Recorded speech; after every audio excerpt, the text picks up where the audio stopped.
So the fine print. These foods here that I'm going to read are exceptions to the rule, and they are allowed during your Whole30. Ghee or clarified butter. Okay, they're not only a source of, these are the only source of dairy allowed during your Whole30. Plain old butter is not allowed, as you may be sensitive to the milk proteins found in non-clarified butter. Any of the books that you get for Whole30, you can even find on the internet and places, will tell you how to make clarified butter or ghee. Making ghee is something I have not ever quit doing after I did Whole30. I like the taste better than butter. I think it's richer. It's just, it is what it is. I love ghee.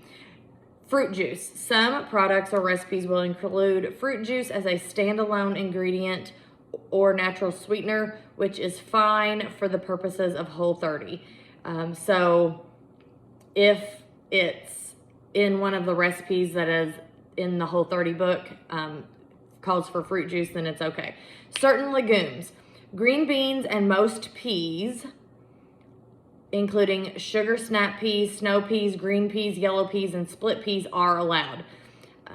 So that's kind of, I know with the green beans, I've always read it's more pod than it actually is bean. So there you go. Vinegar and botanical extracts.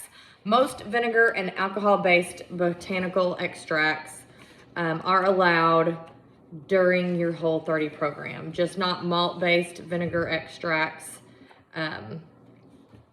which will clearly be labeled as such because they contain gluten. Coconut aminos.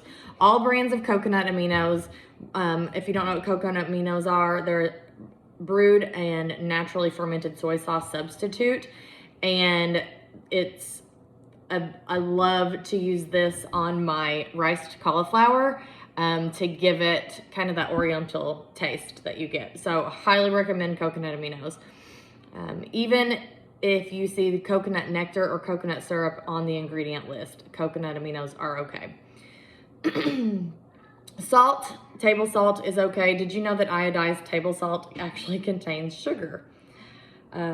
Sugar is chemically essential to keep the potassium iodide from oxidizing and being lost.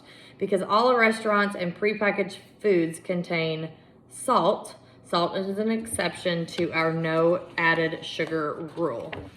Okay, so that's what you can have fine print.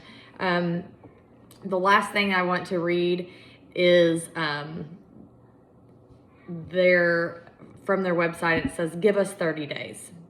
Your only job during the Whole30 is to focus on making good food choices. You don't need to weigh or measure or count calories, which is, by the way, I'm adding this in, amazing. You don't have to count calories on this, and get that out of your mind when you're doing Whole30, by the way.